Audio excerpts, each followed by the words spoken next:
നമസ്കാരം. മലയാളി വാർത്തയിലേക്ക് സ്വാഗതം. എറണാകുളത്ത് ചക്ക വീണ് പാമ്പ് ചത്തു. തിരുമാറാടി ഒലിയപുറത്താണ് ചക്ക വീണ് മൂർഖൻ പാമ്പ് ചത്തത്. മുറ്റത്തിന് സമീപം 4 ചക്കകൾ വീണ് കിടന്നു.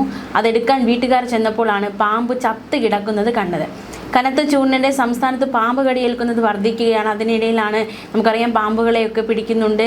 പാമ്പുകൾ പലയിടത്ത് ഒളിച്ച് കിടപ്പുണ്ട്. ഒരുപാട് കുട്ടികൾക്ക് ജീവൻ നഷ്ടമാകുന്ന സാഹചര്യം ഉണ്ടായി. ഒരുപാട് പേർക്ക് ജീവൻ നഷ്ടമാകുന്ന സാഹചര്യമുണ്ടായി. അതിനിടയിലാണ് ചക്ക വീണ് പാമ്പ് ചത്തു എന്ന വാർത്ത വരുന്നത്. വിവിധ ജില്ലകളിലായി പലർക്കും വിഷപ്പാമ്പിൻ്റെ കടിയേൽക്കുന്ന സാഹചര്യമുണ്ടായി. കുറ്റ്യാടി മുണ്ടക്കുറ്റിയിൽ കിടപ്പുമുറിയിൽ നിന്നും 5 ഉഗ്രവിഷ പാമ്പുകളെ പിടികൂടി. ഭാഗ്യം കൊണ്ട് കുടുംബം കടിയേൽക്കാതെ രക്ഷപ്പെട്ടു. രമേശിന്റെ വീടിനകത്ത് നിന്നാണ് ഉഗ്രവിഷം ശംഖുവരയൻ പാമ്പുകളെ കണ്ടെത്തിയത്. 6 വയസ്സുള്ള മകൾ കിടന്നുറങ്ങിയ റൂമിൽ ബെഡിനോട് ചേർന്നാണ് പാമ്പിനെ കണ്ടത്. പിന്നീട് ശുചിമുറിയിലും കിടപ്പുമുറിയിലുമായി 2 പാമ്പുകളെ പിടികൂടുകയായിരുന്നു. വീടിന്റെ അടുക്കള ഭാഗത്തു നിന്നാണ് മറ്റ് 2 പാമ്പുകളെ കണ്ടെത്തിയത്. അതേസമയം പേരാമ്പ്ര കണ്ണിപ്പൊയിലിൽ സ്വദേശി അഞ്ജലിക്കും പുനൂർ സ്വദേശി അൻസാറിനും കിടപ്പുമുറിയിൽ നിന്ന് പാമ്പ് കടിയേറ്റു.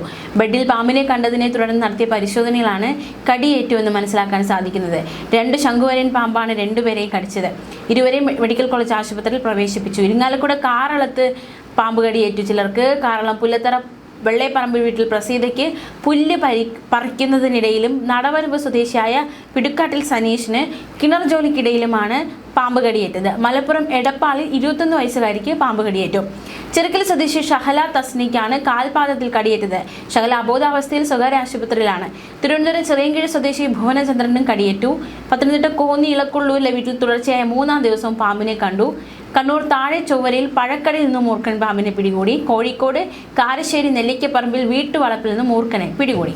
അതേസമയം ഇനി നമ്മൾ മറ്റൊരു വാർത്തയിലേക്ക് കൂടി പോവുകയാണ്. അതായത് ഒരു മൂർഖൻ പാമ്പിനെ വരുതിയിൽ നിർത്തിയ ഒരു വളർത്തു നായയുടെ വാർത്തയിലേക്കാണ്. മൂർഖന്റെ കടിയേറ്റിട്ടും തന്നെ പോറ്റുന്ന വീട്ടിലെ കുടുംബാംഗങ്ങളെ രക്ഷിച്ചിരിക്കുകയാണ് തൊമ്മിച്ചൻ എന്ന വളർത്തു നായ. തെങ്ങണ 4 നാക്കൽ ഓണാട്ട് തേനാടിൽ അമ്നി ജേക്കബ്, മകൾ ജിൻസി റെജി, ജിൻസിയുടെ ഭർത്താവ് റെജി എബ്രഹാം, മകൻ ജോബിൻ ജേക്കബ് എബ്രഹാം എന്നിവരെയും വീട്ടിലെ മറ്റു വളർത്തു നായ്ക്കളെയും ആടുകളെയുമാണ് തൊമ്മിച്ചൻ പാമ്പിൽ നിന്നും രക്ഷിച്ചത്. തൊമ്മിച്ചൻ ഉൾപ്പെടെ നാടൻ ഇനത്തിൽപ്പെട്ട 6 നായ്ക്കൾ വീട്ടിലുണ്ട്. 21-ാം തീയതിയാണ് ഈ സംഭവം ഉണ്ടായിരിക്കുന്നത്. വീടിന് മുൻപിലുള്ള പറമ്പിൽ നിന്ന് നായ്ക്കളുടെ നിർത്താതെയുള്ള കുര കേൾക്കുകയായിരുന്നു. പിന്നാലെ 10ാം ക്ലാസ് വിദ്യാർത്ഥി ജോബിൻ അവിടേക്ക് നോക്കുന്നു. എന്താണ് പട്ടികൾ ഇങ്ങനെ നിർത്താതെ കുരയ്ക്കുന്നത് എന്ന് നോക്കാൻ വേണ്ടി പോവുകയായിരുന്നു. നോക്കിയപ്പോഴാണ് മൂർഖൻ പണം വിടർത്തി നിൽക്കുന്നത് കണ്ടത്. പാമ്പ് ജോബിന്റെ തൊട്ട് മുൻപിൽ എത്തിയിരുന്നു. ഉടനെ തന്നെ വളർത്തുനായ തൊമ്മിച്ചനും മറ്റു നായ്ക്കളും കൂടി പാമ്പിനെ എടുത്ത് കടിച്ചു കുടയുന്ന സാഹചര്യമുണ്ടായി. വീട്ടിലേക്കും ആട്ടിൻകൂട്ടിലേക്കും പാമ്പ് ഇഴഞ്ഞു പോകാതെ നായ്ക്കൾ അവിടെ വട്ടം ചുറ്റി നിൽക്കുന്ന സാഹചര്യമുണ്ടായി. പാമ്പുമായുള്ള കടിപിടിക്കിടയിൽ തൊമ്മിച്ചന്റെ മുഖത്തിന്റെ ഒരു വശത്ത് കടിയേറ്റു. പക്ഷേ തൊമ്മിച്ചൻ ആ പാമ്പിനെ ആക്രമിക്കുന്നതിൽ നിന്നും പിന്മാറിയില്ല. മറ്റു നായ്ക്കൾക്ക് നേരെ പാമ്പ് തിരിഞ്ഞു. അപ്പോഴും നായ ഇടപെടുകയും ആ പാമ്പുകൾക്ക് നേരെ ആക്രമിക്കാൻ ശ്രമിക്കുകയും ചെയ്തു. സങ്കടത്തിനൊടുവിൽ പാമ്പ് ചത്തു. പരിക്ക് കാണാത്തതിനാൽ തൊമ്മിച്ചന് കടിയേറ്റ വിവരം കുടുംബങ്ങൾ അറിഞ്ഞിരുന്നില്ല. 2 മണിക്കൂറിന് ശേഷമാണ് നായയുടെ വായിൽ നിന്ന് നുരയും പതയും ഒക്കെ വന്നത്. ഇത് വീട്ടുകാർക്ക് മനസ്സിലായി. സമീപത്തും കോട്ടയത്തുമായുള്ള സർക്കാർ മൃഗാശുപത്രികളിൽ ബന്ധപ്പെട്ടു. ഒരിടത്തും ആൻജിവെനമില്ല എന്ന മറുപടിയാണ് വീട്ടുകാർക്ക് കിട്ടിയത്. ഒടുവിൽ മൂലവട്ടം മുപ്പായിക്കാട്ടെ സ്വകാര്യ വെറ്റിനറി ആശുപത്രിയിൽ ആൻറ്റിവെനമുണ്ടെന്ന് മനസ്സിലാക്കി അവിടേക്ക് പാഞ്ഞു. രാത്രി 10 മണിയോടെ ഇവർ അവിടെ എത്തുകയും 10,000 രൂപ ചെലവഴിച്ച് 9 ആൻറ്റിവെനം കുത്തിവയ്ക്കുകയും ചെയ്തു. ഡോക്ടർമാരുടെ പരിചരണവും നായ്ക്ക് രക്ഷയായി. പിറ്റേന്ന് പുലർച്ചെ തന്നെ ആശുപത്രി വിടുകയും ചെയ്തു. എന്തായാലും തൊമ്മിച്ചൻ ജീവിതത്തിലേക്ക് തിരിച്ചു വന്നിരിക്കുകയാണ്. അത് വീട്ടുകാർക്ക് വലിയൊരു സന്തോഷമായി മാറിയിരിക്കുകയാണ്. അതേസമയം വീട്ടിലെ കിടപ്പുമുറിയിൽ മൂർഖൻ പാമ്പിനെ കണ്ടെത്തിയതിനെ തുടർന്ന് നന്മണ്ടയിൽ പരിഭ്രാന്തി പരന്നിരിക്കുന്നു. പനോളിക്കണ്ടി റഫീഖിന്റെ വീട്ടിലാണ് പാമ്പ് കയറിയത്. റഫീഖിന്റെ മകൻ അൽഷീദ് പാമ്പിന്റെ കടിയേൽക്കാതെ രക്ഷപ്പെട്ടതാകട്ടെ തലനാരിഴയ്ക്കാണ്. കിടപ്പുമുറിയിൽ പാമ്പിനെ കണ്ടയുടൻ വീട്ടുകാർ വിവരം അറിയിച്ചിരുന്നു. ഇതേ തുടർന്ന് പാമ്പ് പിടുത്തക്കാർ സ്ഥലത്തെത്തുകയായിരുന്നു. ഏറെ നേരത്തെ പരിശ്രമം അതിനൊടുവിലാണ് മൂർഖൻ പാമ്പിനെ പിടികൂടി വലയിലാക്കിയത്. മാത്രമല്ല, മലപ്പുറം തിരൂരിലെ സമാനമായ സംഭവം. വീടിന് പുറത്ത് കുട്ടി കളിച്ചുകൊണ്ടിരിക്കെ സമീപത്തേക്ക് പാമ്പ് ഇഴഞ്ഞെത്തി. എന്നാൽ പാമ്പിനെ കണ്ടയുടൻ കുട്ടി ഓടി മാറിയതിനാൽ വലിയ അപകടമാണ് ഒഴിവായി പോയത്. ഇതിന്റെ CCTV ദൃശ്യങ്ങൾ സമൂഹ മാധ്യമങ്ങളിൽ പ്രചരിക്കുന്നുണ്ട്. വേനൽ കടുത്തതോടെ തണുപ്പ് തേടി പാമ്പുകൾ ജനവാസ കേന്ദ്രങ്ങളിലേക്ക് ഇറങ്ങുന്നത് വർദ്ധിക്കുകയാണ്. വലിയ ആശങ്ക ഇതുമായി ബന്ധപ്പെട്ട് ഉയരുന്നുണ്ട്. അതേസമയം കഴിഞ്ഞ ദിവസം തിരുവനന്തപുരം തൈക്കാട് പോലീസ് ട്രെയിനിംഗ് കോളേജിൽ പരേഡ് പരിശീലനത്തിനിടെ പോലീസുകാരുടെ ഇടയിലേക്ക് ചേരപ്പാമ്പെത്തി പരിഭ്രാന്തരായ പോലീസുകാർ ചിതറിയോടി. സംഭവത്തിന്റെ ദൃശ്യങ്ങൾ പുറത്തു വന്നിരുന്നു. പരേഡ് ചെയ്തിരുന്ന പോലീസുകാർ പരിഭ്രാന്തരായ ഓടി മാറി. പക്ഷേ തന്നെ ഇതൊന്നും ബാധിക്കില്ലെന്ന മട്ടിൽ ചേര ഇഴഞ്ഞു പോവുകയായിരുന്നു. വേനൽ കടുത്തതോടെ സംസ്ഥാനത്തിന്റെ വിവിധ ഭാഗങ്ങളിൽ പാമ്പ് കടിയേൽക്കുന്നതിനെ കുറിച്ചുള്ള നിരവധി വാർത്തകൾ വരുന്നുണ്ട്. ഇതിനിടെയാണ് ഈ ദൃശ്യങ്ങളൊക്കെ പുറത്തു വരുന്നത്. അതേസമയം വാവ സുരേഷ് മലയാളി വാർത്തയോട് സംസാരിച്ചിരുന്നു. ഈ ഒരു പാമ്പ് വർദ്ധിക്കുന്ന സാഹചര്യത്തിൽ എന്തൊക്കെ കാര്യങ്ങൾ ശ്രദ്ധിക്കണം എന്നതടക്കമുള്ള കാര്യങ്ങൾ അദ്ദേഹം മലയാളി വാർത്തയോട് പ്രതികരിച്ചിരുന്നു. അദ്ദേഹത്തിന്റെ പ്രതികരണത്തിലെ ചില പ്രസക്ത ഭാഗങ്ങളിലേക്ക്. അപ്പൊ ഈ പാമ്പുകളുടെ എണ്ണം വർദ്ധിച്ചതാണോ, പാമ്പ് പിടുത്തക്കാരുടെ എണ്ണം വർദ്ധിച്ചതാണോ? സന്ദർശിച്ചല്ലോ, എന്താണ് അവിടുത്തെ ഒരു അവസ്ഥ? സത്യം പറഞ്ഞാൽ ഞാൻ ദീക്ഷൻ മോൻ്റെ വീട് സന്ദർശിച്ച സമയത്ത് അവിടെ നമ്മുടെ ഇന്ന് സത്യം പറഞ്ഞാൽ ഞാനൊരു സോഷ്യൽ മീഡിയയിലോ മറ്റൊരു വാർത്ത കണ്ടത്, അല്ലെങ്കിൽ ഒരു പ്രധാനപ്പെട്ട ചാനലിലൊക്കെ ഒരു വാർത്ത കണ്ടത്, ആ വീട്ടിൻ്റെ തൊട്ടടുത്ത വീട്ടിൽ നിന്ന് വീണ്ടും പാമ്പിനെ പിടികൂടുന്ന ഒരു വാർത്ത ഉണ്ടായിരുന്നു. സത്യം പറഞ്ഞാൽ ശുദ്ധ മണ്ടത്തരാണ്. ഏറ്റവും വലിയ എന്താ പറയുക, ജനങ്ങളെ ഭീതിപ്പെടുത്തുന്ന ഒരു വാർത്തയാണ് കാണാൻ പറ്റിയത്. ഇവിടെ നിന്ന് 1.5 കിലോമീറ്റർ അപ്പുറത്ത്, ആ വീട്ടിൽ നിന്ന് 1.5 കിലോമീറ്റർ അപ്പുറത്താണ് ആ പാമ്പിനെ, റെയിൽവേ ക്രോസിന്റെ അവിടെ നിന്നാണ് പാമ്പിനെ പിടികൂടുന്നത്. ഇവിടെ നിന്ന് യാതൊരു അങ്ങനെ സംഭവം പിന്നെ നടന്നിട്ടില്ല. പിന്നെ ഇവിടെ ദീക്ഷൻ മോന്റെ വീടിന്റെ അടുത്തുള്ള പറമ്പുകൾ എന്ന് പറഞ്ഞാൽ അത്രയും പഴയ തെങ്ങും പരടവും അതുപോലെ വെള്ളക്കെട്ടുള്ള സ്ഥലങ്ങളാണ്. പിന്നെ ആ വീടിന്റെ പരിസരത്ത് നോക്കിയ സമയത്ത് അവന്റെ ചാന ചുറ്റുമൊക്കെ നോക്കി വേറെ പാമ്പുകളൊന്നും അവിടെ കാണാൻ പറ്റിയിട്ടില്ല. അവിടെ പാമ്പ് സാധാരണ അതൊരു മണലിന്റെ അംശം കൂടിയ സ്ഥലമാണ്.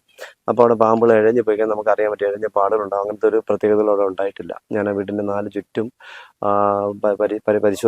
നന്നായിട്ട് പരിശോധിച്ചിട്ടുണ്ടായിരുന്നു. വീട്ടിനകത്ത് ഞാൻ കയറി നോക്കിയിട്ടുണ്ടായിരുന്നു. അപ്പോഴൊന്നും അവിടെ ആ ഒരു പാമ്പ് പുറത്തുനിന്ന് അവർ പറഞ്ഞു വെച്ചാൽ ഒരു 4 ദിവസങ്ങൾ മുന്നേ തൊട്ട് അവരുടെ വീടിന്റെ പുറകിൽ ഒരു പറമ്പിലും മരം മുറിക്കുകയും മരത്തിന്റെ തടി നീക്കാണ്ട് JCB വന്നിട്ടുണ്ട്, ഹിറ്റാച്ചി വന്നിട്ടുണ്ടായിരുന്നു. ഹിറ്റാച്ചി വന്നതിന്റെ ബേസിൽ അതിന്റെ അന്ന് രാത്രിയാണ് ഈ പാമ്പ് ഈ വീടിനകത്തേക്ക് കയറുന്നത്. അപ്പൊ അവിടെയൊക്കെ അവർക്ക് വസിക്കാൻ പറ്റിയ സ്ഥലമാണ്. പിന്നെ 80 വർഷമായി ഇവിടെ ഇതിന്റെ പുറകിൽ ഒരു കുടുംബ വീടുണ്ടായിരുന്നു. അപ്പോഴൊന്നും ഒരു പാമ്പിനെ കണ്ട ചേരയെ മാത്രമേ കണ്ടിട്ടുള്ളൂ. പിന്നെ ഈ സ്ഥലത്തിനെ സംബന്ധിച്ച് പാമ്പ് ഇല്ലെന്നൊന്നും പറയാൻ പറ്റില്ല. എന്തായാലും ഈ പറയുന്ന ആൾക്കാർ പറയുമ്പോൾ അല്ല, അങ്ങനെ ഒരു ഭീകരതയ്ക്കുള്ള ഒരു സാഹചര്യം അവിടെ കാണുന്നില്ല. പറമ്പുകളൊക്കെ എങ്ങനെയുണ്ട്, പക്ഷെ വേറെ പാമ്പുകളൊന്നും ഞാൻ ആ പരിസരം വീക്ഷിച്ചാൽ വേറെ പാമ്പുകളൊന്നും കാണുന്നില്ല. എനിക്ക് എൻ്റെ പ്രിയപ്പെട്ട ഈ ജനങ്ങളെ ഭീതിപ്പെടുത്തുന്ന ആൾക്കാരോട് പറയാനുള്ളത്, കൃത്യമായിട്ടുള്ള വാർത്ത അറിഞ്ഞതിന് ശേഷം അല്ലെങ്കിൽ കൃത്യമായിട്ടുള്ള കാര്യങ്ങൾ അറിഞ്ഞതിന് ശേഷം മാത്രം കാര്യങ്ങൾ പുറത്തേക്ക് പറയുക. ഈ വീട്ടിന്റെ ദീക്ഷൻ മോന്റെ വീടിന്റെ തൊട്ടടുത്തുനിന്ന് ഒരു പാമ്പിനെയും പിടികൂടിയിട്ടില്ല. അന്ന് കടിച്ചതിൻ്റെ അന്ന് രാത്രി അവർ കൊന്നതല്ലാതെ അടുത്ത വീടുകളിൽ നിന്ന് ഒരു പാമ്പിനെ കണ്ടതായിട്ട് കയറിയിട്ടൊന്നും ആരും പറയുന്നില്ല. 1.5 കിലോമീറ്റർ അപ്പുറത്തുനിന്നാണ് പാമ്പിനെ പിടികൂടി എന്നുള്ളത് കൂടി ഞാൻ ഓർമ്മിപ്പിക്കുന്നുണ്ട്. ഇങ്ങനെയൊന്നും ഭീതിപ്പെടുത്താതിരിക്കാൻ ശ്രമിക്കുക. ഇപ്പൊ ഈ ഇതിന്റെ പരിസരത്ത് പാമ്പില്ലെന്ന് പറഞ്ഞു, പക്ഷെ ആ വീട്ടിൽ എന്തായാലും പാമ്പിന്റെ സാന്നിധ്യം ഒന്നും ഉണ്ടാവില്ല. ദീക്ഷണിനെ കടിച്ച പാമ്പ് അപ്പോ എന്തെങ്കിലും സ്വയരക്ഷ എന്നുള്ള രീതിയിലായിരിക്കോ വന്നിരിക്കുന്നത്? അതിനായിരിക്കും സത്യം. ഇപ്പൊ നമുക്ക് 2 വീടുകളിലും, നമുക്ക് തൃശ്ശൂർ എന്നാലും ഇവിടെ ആയിരുന്നു 2 വീടുകളിലും കൊച്ചുമക്കളുടെ ജീവൻ അപഹരിച്ചത്. 2 പേരും താഴെ കിടന്ന സമയത്താണ് കടി കിട്ടി, താഴെ കിടക്കുന്ന സമയത്താണ് തടി. പക്ഷെ ഇവിടെ ആ ചൂടിനൊരു സാധ്യത കാണുന്നില്ല. ഇവിടെ ചൂട് കൂടാൻ്റെ ഒരു സാധ്യതയില്ല. അടിയിൽ അടുത്ത് വെള്ളത്തിന്റെ കെട്ടുള്ള സ്ഥലമാണ്, വലിയ മരത്തിന്റെ ചൂടിലുള്ള സ്ഥലമാണ്. നമ്മൾ ഇതിന്റെ പോലും പകൽ ചൂടുണ്ടാവുന്നില്ല. അപ്പൊ രാത്രി ചൂടുണ്ടാവുന്നില്ല. അവർ കൊച്ചു വിടാണ്ട് ഉള്ള സ്ഥലത്ത് അഡ്ജസ്റ്റ് ചെയ്ത് കിടന്നു. അപ്പോൾ പുറത്തുനിന്ന് അതിന്റെ അടിയിൽ കൂടി ചുവരല്ല, അവിടെ തടി വെച്ച് മറച്ചിരുന്നതാണ്. അപ്പൊ അതിന്റെ അടിയിൽ കൂടി അകത്തേക്ക് ഹോൾ ഉണ്ടായിരുന്നു. അതുവഴി എലിയെല്ലാം തുരത്തിക്കൊണ്ടുവന്ന സമയത്ത് ആ എലി ചാടി പോയി. ആ സമയത്ത് മോന്റെ കാലടങ്ങിയ വല്ല ചെറുതായ അനക്കത്തിലേക്ക് പിടിച്ചത്, അവൻ തള്ളവരിലാണ് കടിച്ചതെന്നാണ് അച്ഛൻ പറഞ്ഞത്. അപ്പോൾ ആ അനക്കത്തിലേക്കായിരിക്കും കടിച്ചിരിക്കുന്നത് എനിക്ക് തോന്നുന്നത്.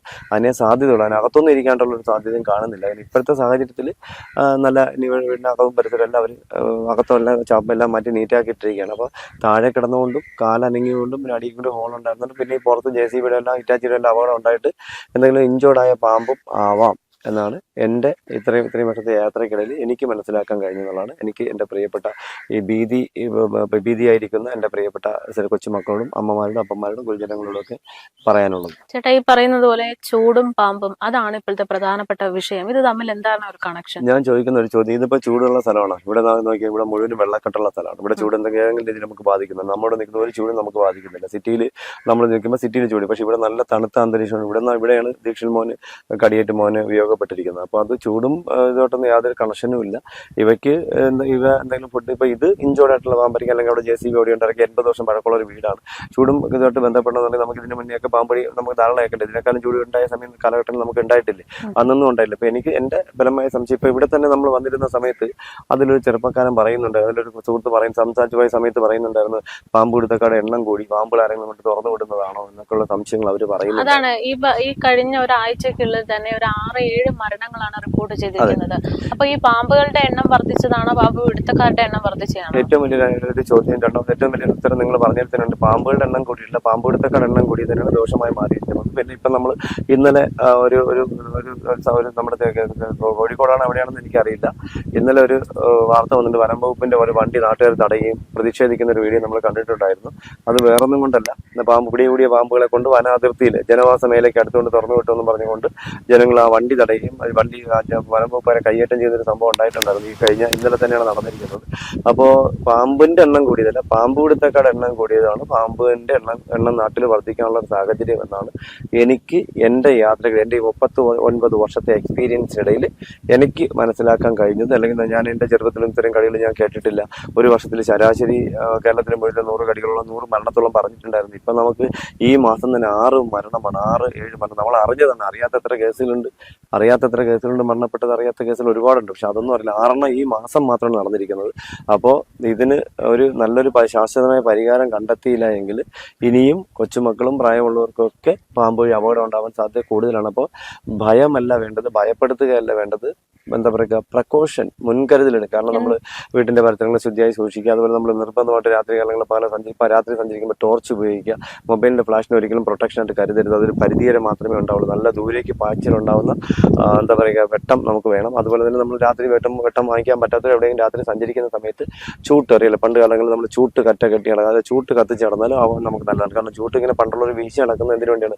ദൂരോട്ടുള്ള അപകടം കാണാനും. പിന്നെ ചൂടടിക്കുന്ന സമയത്ത് പുക കിട്ടുമ്പോൾ എഴുതിന്തുക്കൾ വഴിമാറി സഞ്ചരിക്കും. അപ്പോൾ ഈ ചൂട് അടിക്കുന്ന സമയത്ത് ചാടി മാറും. അപ്പോൾ നമുക്കൊരു അപകടം ഉണ്ടാകുന്നില്ല. ഇങ്ങനെയൊക്കെ നമുക്ക് ദാരിദ്ര്യം ഉണ്ടെങ്കിൽ ഒരു മൊബൈലും അല്ല നമുക്കൊരു ടോർച്ച് വാങ്ങിക്കാൻ പറ്റില്ല. ഇതൊക്കെ ഒരു പ്രൊട്ടക്ഷൻ പറ്റുന്ന ഒരു കാര്യം. പിന്നെ എനിക്ക് എൻ്റെ പ്രിയപ്പെട്ട ഇപ്പോൾ അവിടെ സുഹൃത്ത് ചോദിക്കേണ്ടത്, നമ്മുടെയൊക്കെ മറ്റു ഭാരതത്തിൽ ഞങ്ങൾക്ക് പേടിയായിരിക്കുന്നു, ഭീതിയായിരിക്കുന്നു, ഞങ്ങളുടെ മക്കളെയൊക്കെ പ്രൊട്ടക്ട് ചെയ്യാൻ എന്ത് ചെയ്യണമെന്ന്. അപ്പോൾ ഞാൻ പറഞ്ഞു, ഒരാളും പറയുന്നത് നിങ്ങൾ വിശ്വസിക്കരുത്. നിങ്ങൾ ഒറ്റ കാര്യമേ ചെയ്യുക, നിങ്ങളെ വീണ്ടും 4 ചുറ്റും, ഇതുപോലെ കൊച്ചു വീടുകളാണെങ്കിൽ 4 ചുറ്റും നിങ്ങൾ ധൈര്യമായിട്ട് വെള്ളം നന്നായിട്ട് നനച്ചതിന് ശേഷം നന്നായിട്ട് മണ്ണെണ്ണയോ ഡീസലോ സ്പ്രേ ചെയ്ത് കൊടുക്കും. നിങ്ങൾക്ക് ഒരു അപകടം ഉണ്ടാവാൻ പോകുന്നില്ല എന്ന് പക്കയായിട്ട് എൻ്റെ ഈ 39 വർഷത്തെ എക്സ്പീരിയൻസിനിടയിൽ ഞാൻ തറപ്പിച്ച് പറയുന്നുണ്ട്. ഞാൻ ഈ തറപ്പിച്ച് പറയുന്നത് ഞാൻ എന്ത് പറയലും എതിർക്കുന്ന കുറച്ച് ആൾക്കുണ്ട്. അവർ ഇതിനെതിരായിട്ട് പറയും. പക്ഷെ നിങ്ങൾ പരീക്ഷിക്കണം, നിങ്ങൾക്ക് ഒരു അപകടം ഉണ്ടാകാൻ പോകുന്നില്ല. മണ്ണെണ്ണയോ ഡീസലോ വെള്ളം സ്പ്രേ ചെയ്തതിന് ശേഷം മണ്ണെണ്ണയോ ഡീസലോ സ്പ്രേ ചെയ്ത് കൊടുക്കാൻ നിങ്ങൾക്ക് കൃത്യമായിട്ട് പാമ്പിന്റെ അപകടത്തിൽ നിന്ന് രക്ഷ നേടാൻ കഴിയും. ഒരു അപകടം ഉണ്ടാകാൻ പോകുന്നില്ല. എന്നിട്ടും ഈ മണ്ണെണ്ണയോ ഡീസലോ ചെയ്യരുതെന്ന് പറയുന്ന ആൾക്കാർ ട്രെയിനിങ് കൊണ്ട് നേടി പോകുന്നവരൊക്കെ പല വീട്ടിലും പോയിട്ട് മണ്ണെണ്ണ മാളത്തിനൊക്കെ അകത്ത് വെള്ളം ഒഴിച്ചിട്ട് പാമ്പിനെ പിടിച്ച ഒരുപാട്